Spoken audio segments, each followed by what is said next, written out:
Father, I come to the Son, I come to the Spirit, the three in one. I come to the water, just as I am, oh God, make me new once again. Good morning.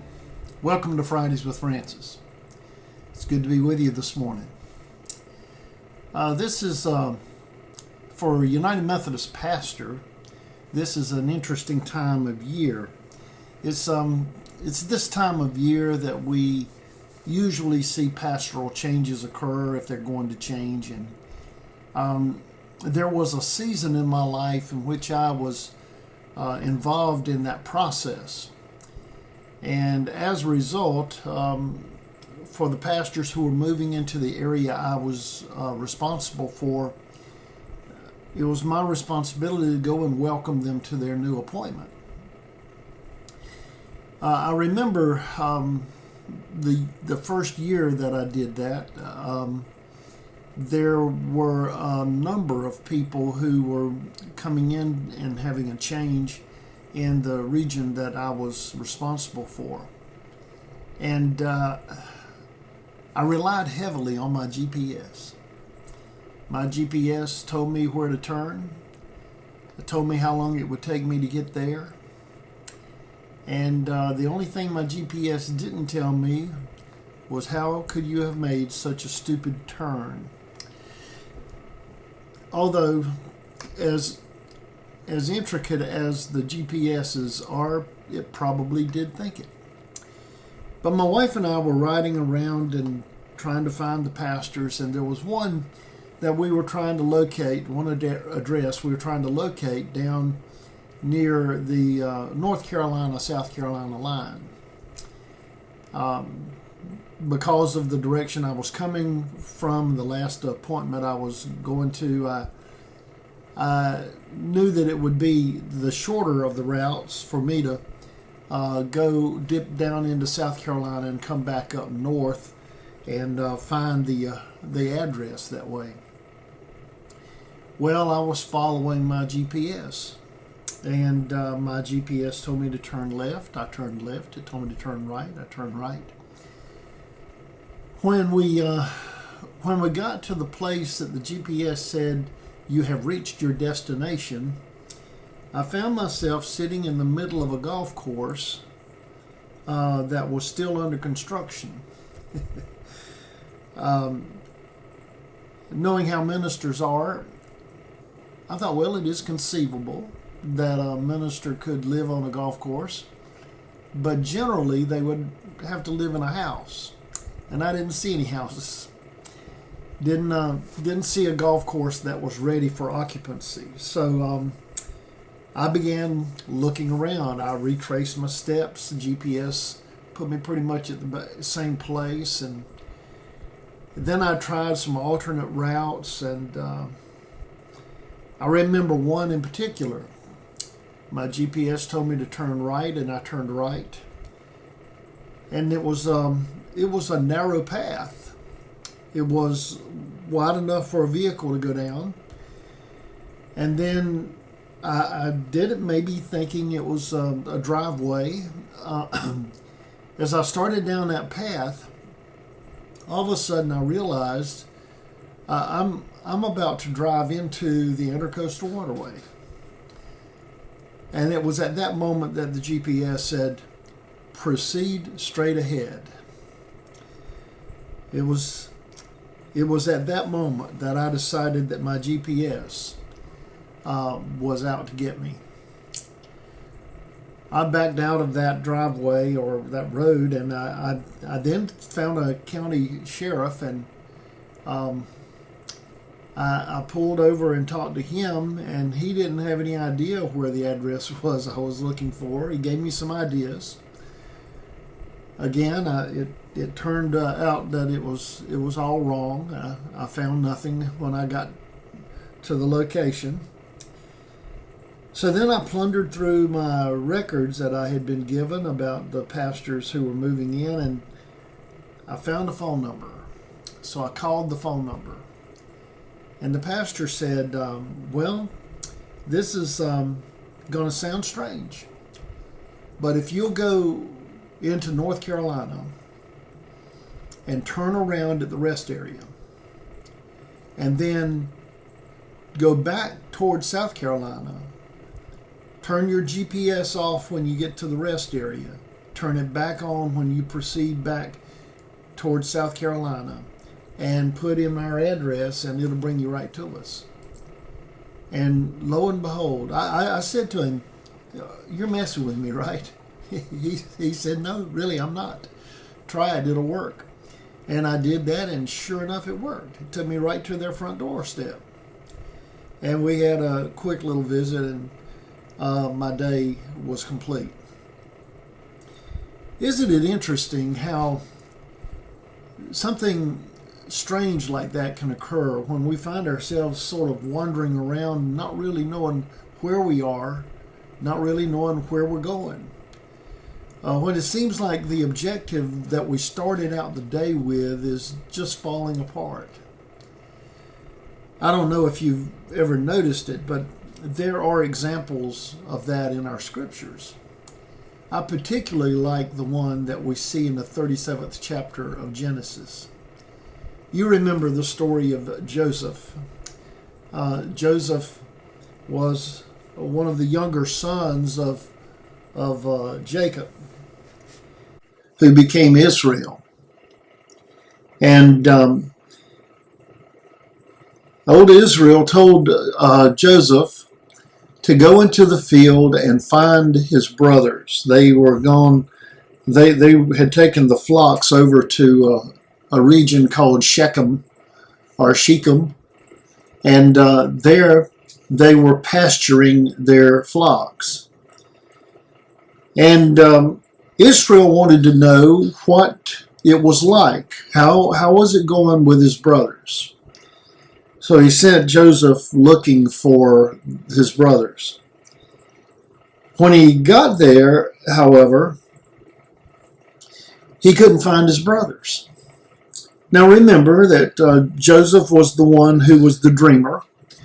His brothers sort of resented him because of a lot of the dreams he had and the thoughts he shared with his brothers and even his father. And so he went to Shechem looking for his brothers, and he couldn't find them. And the scripture says in chapter 37, verse 15, a man found him wandering and asked him what he was looking for. And Joseph said, I'm looking for my brothers. Do you know where they are? And the man said, yes, they left here and went toward Dothan. And that's where Joseph found them. Now, the significance of that story almost passes us by as we look at the story, because it's just one brief little verse in the scripture.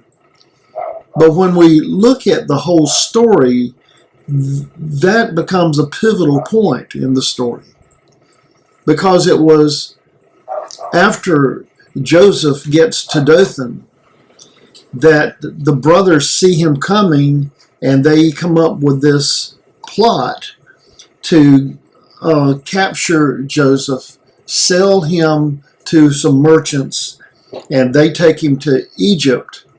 And the brothers go back home and lie to their father and say that they had seen a wild beast.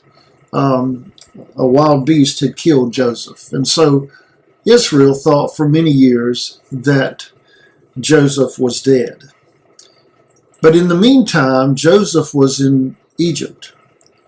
And it's because of Joseph that Egypt was able to prepare for the oncoming drought. And it was through the drought that Egypt saved up all of their granaries and were able to feed the families in the region. and that one of those families was Joseph's family. Had it not been for that man, a man who was not named, theologians, scholars have debated who exactly he was. Some have even suggested that it was Christ himself, in his presence there. If it had not been for that man, Joseph would have never gone to Dothan. Had he never gone to Dothan, the likelihood is that he would have never been sold and taken to Egypt. Had he never gotten to Egypt, he would have never been able to have an impact on the preparation that Egypt made for the famine. And if it hadn't been for the preparation, Egypt would not have been able to feed Joseph's family. And had it not been for Egypt feeding Joseph's family, they would have never made their journey to Egypt, and they would have never been there when the story of Moses unfolds in the book of Exodus. It all came together for God's purposes. I wonder, has there been a time in your life when you found yourself wandering, not knowing which way you're going, not knowing where you are or how you're going to get where you want to get? Has there been a time in your life when someone or something spoke to you that changed the direction of your life, and you thought, if it hadn't been for that moment or that person, I would have never experienced what I experienced? Well, there's a lot that can be said to that. I could imagine that Joseph would have wanted to say many times, if I just hadn't listened to that guy, I wouldn't be here in Egypt. There's no reference to such a thought from Joseph, because Joseph's view were completely different. Joseph viewed it as God speaking to him through the dreams, and God used him in significant ways. Those moments are significant moments. We call them Kairos moments. They are a moment in time in which something significant has happened that has changed the trajectory of our lives. And sometimes we would do well to look back on our Kairos moments and ask ourselves a couple of questions. What is God saying to me? And what am I going to do about it? Well, if you're going through a Kairos moment now, if you find yourself wandering in the wilderness and you can't find out where you're going or even where you are, could it be that God is speaking to you this day? And it might just seem to be an anonymous person or an occasion that means nothing to most people. But could it be a moment in which God is changing your life and it's all for God's purpose? Well, that's my thought for this day in July as people are moving around and starting new appointments. I would encourage you to pray for the new pastors and the new appointments and for the congregations they seek to serve. And that we would all open ourselves up to the possibilities that God offers us, and you be used by God to accomplish God's will. Well, have a wonderful weekend. May God bless you. And I look forward to being with you again next week. So, until then, go in peace and go with God.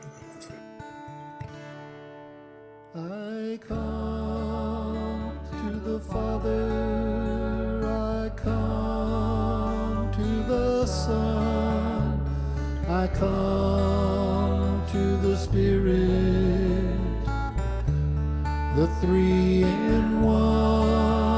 I come to the water, just as I am.